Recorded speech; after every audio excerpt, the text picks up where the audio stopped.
What would you say to Maya? What you've heard from Maya? I entirely disagree. I think you would be hard-pushed to find a single country in the world that has been as tolerant and as welcoming of migration as this one. In fact, I cannot think of one anywhere in the world.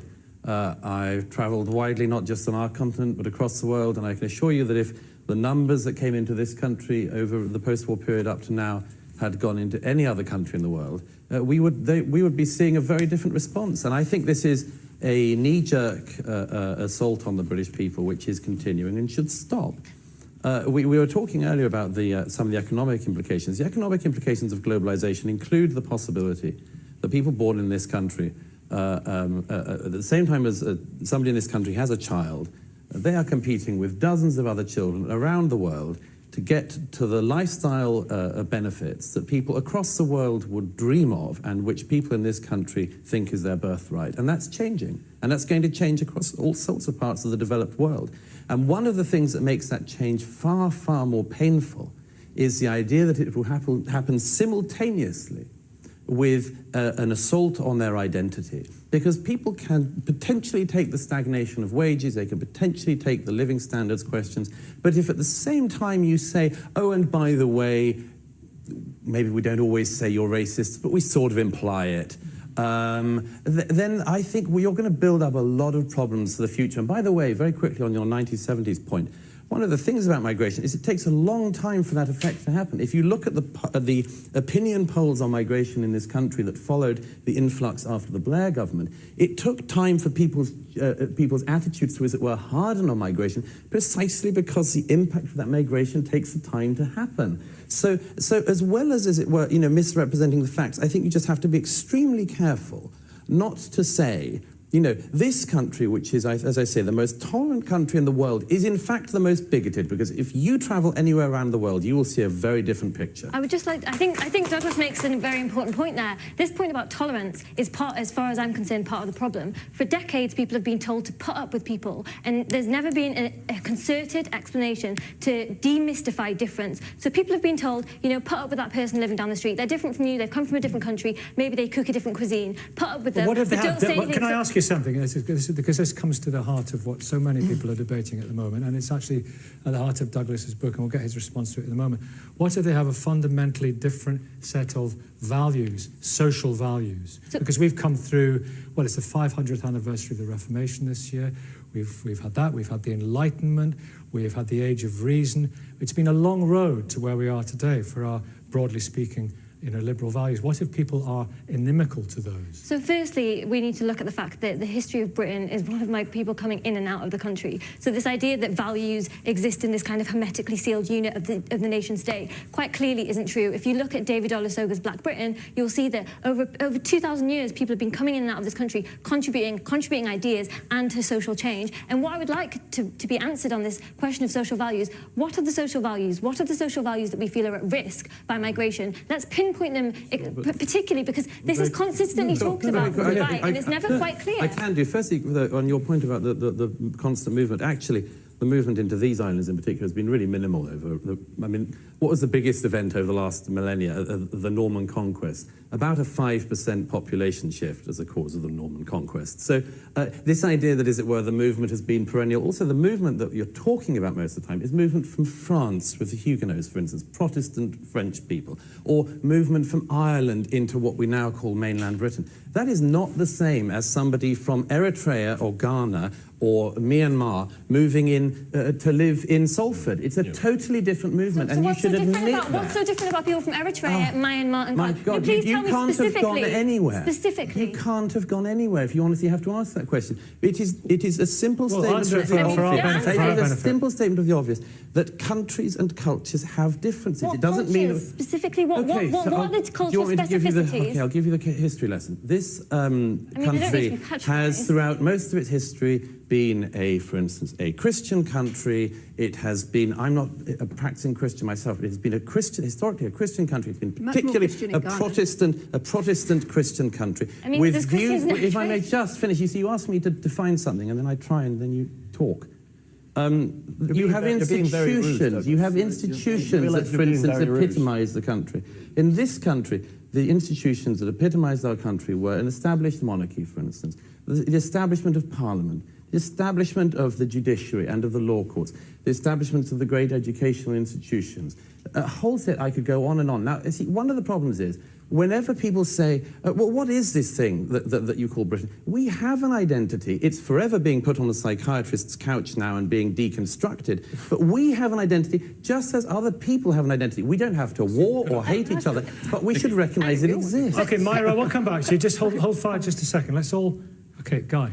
I just want to put in a stylized fact. We actually in this country do not have a very high percentage of migrants. It's actually slightly less than the European average. I happen to be a migrant who lives in Europe and works in Europe. And I don't share your values, I don't share your identity. I share many of the identities and values of people with whom I live in Europe. And I think this is complete nonsense, if I may say so, because I think we're no more tolerant or less tolerant. Some people are tolerant in this country. We've absorbed many groups over the years, but so have many other countries, and it's great.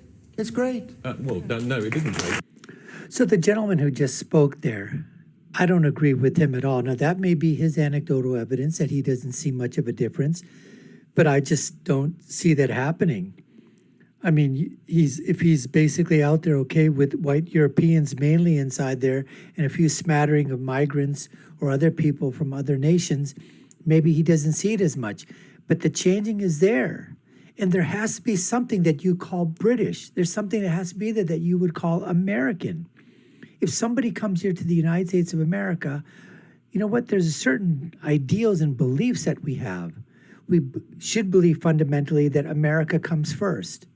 That's first and foremost. America comes first. You believe in the founding documents, the Constitution, the Bill of Rights, property rights, habeas corpus, the rule of law, the separation of church and state, the founding fathers, the flag, those kind of things.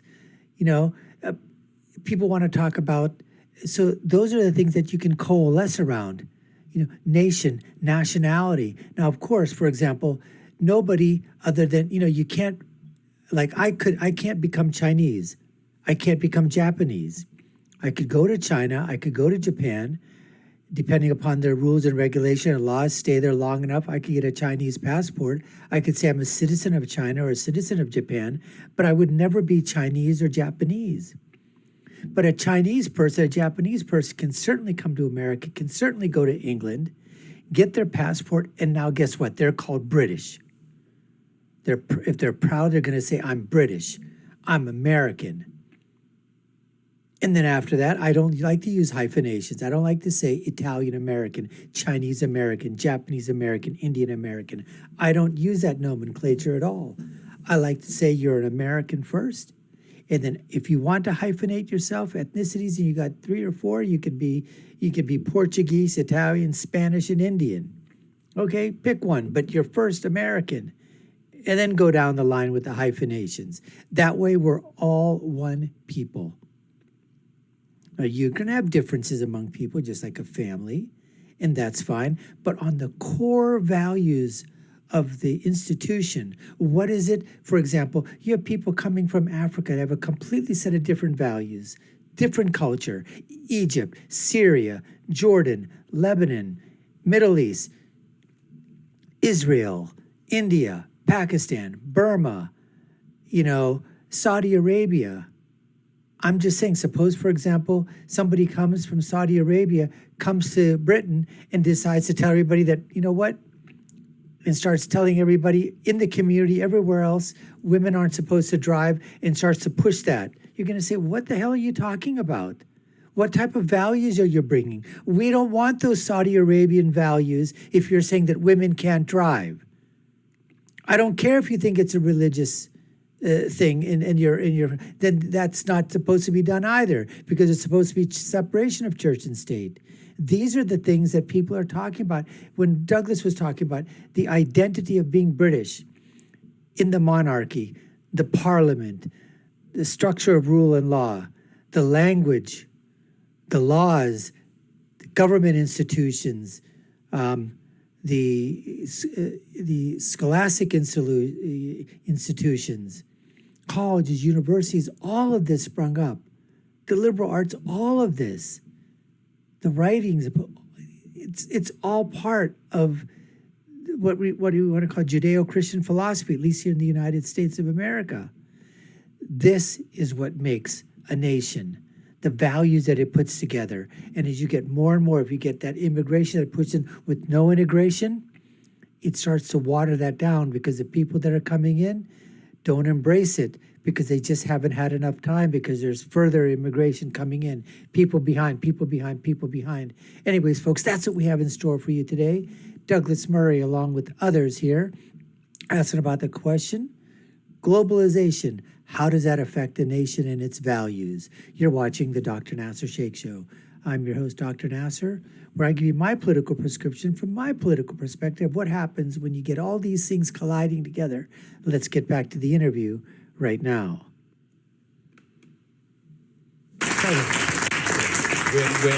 We now have a populist reaction against it. It isn't great, you said. No, it isn't. But you're also wrong that we're close to the top in terms of numbers over the last 20 years or so. No, we we're are. not. 13%. No, it's more than that now. It's not. But anyway, we have had a very big change. The immigrant and minority population in Britain was about 4 million in the mid-90s.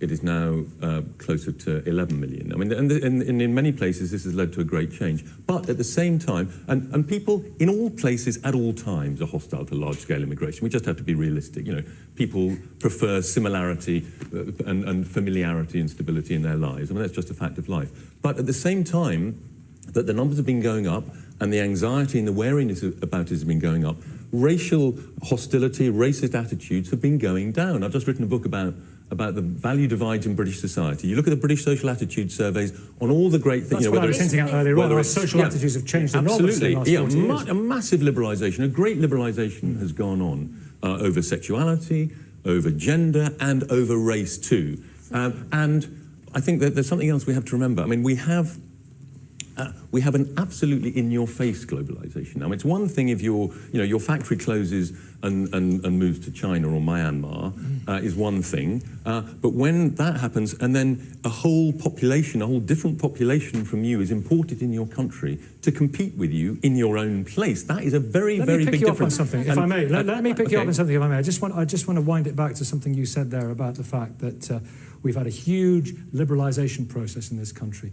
Would you say we had in Europe, we have the gold standard of human rights in the world? Would you say we are the leaders? Well, we started first. I mean, our anti-discrimination rules, which we drew partly from America in the mid-60s, they set the tone for much of what was happening. So, Maya, how do we lead the rest of the world and bring them to our gold standard, our more, provocative here, our more advanced human rights? Well, quite frankly, I don't agree with this idea that we're bringing the rest of the world where we're leading. If you look at the history Are of we leading? No, if you look at the history of the British Empire, what you'll see is actually a very bloody history. Now. But now, I mean, I think that it's... In terms of LGBT, in terms of women... I think that racial attitudes, actually, if you look at the British Social Attitudes Survey, there is increasing people who say that they are intolerant and do not like people of different races. So that is actually increasing. So I think there's a problem. There's been an upward blip in a long downward trend. An upward blip because the change has been so radical and rapid. Well, we can't ignore that. And to come back to Douglas's point originally, which I think we need to probe more, is this idea that... Probe away. Is that this idea that British society, he listed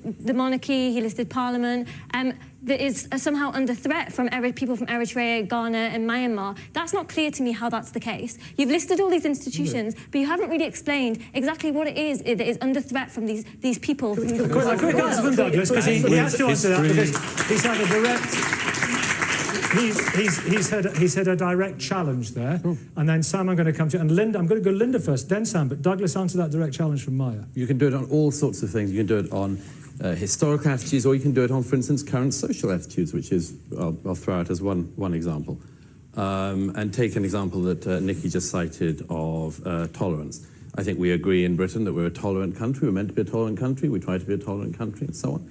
There's been polling in recent years that actually shows that the more immigration you have, the less tolerance you have on certain issues, not because we, the British people, have become intolerant, but because people come with views of their own. Let me give you a very quick example. A poll carried out 2 years ago by YouGov asked people their opinions on homosexuality, morally acceptable or morally not acceptable. Across the country as a whole, about 14% of the British people said homosexuality not morally acceptable. In London, it was double that. Why would that be? Is it because London, the capital city, is just a particular home of homophobia? Or might it be, as I would suggest it is, because people come into the country with attitudes of their own? And you may deprecate that, and I deprecate that, but we should at least acknowledge it, and you're trying to cover it over. No, I think that actually, this poll, what's actually, there's another poll that shows actually, and asks about attitudes towards homosexuality and same-sex marriage, and you actually find, apart from Scotland, in one of the questions, London has better attitudes towards homosexuality than the rest of the country, than other regions in the country. They could be Yeah, evangelical so- Christian, they could be certain Muslim communities. You know that attitudes are Yes, harder on that. That is but the point. This girl doesn't know what the hell she's talking about.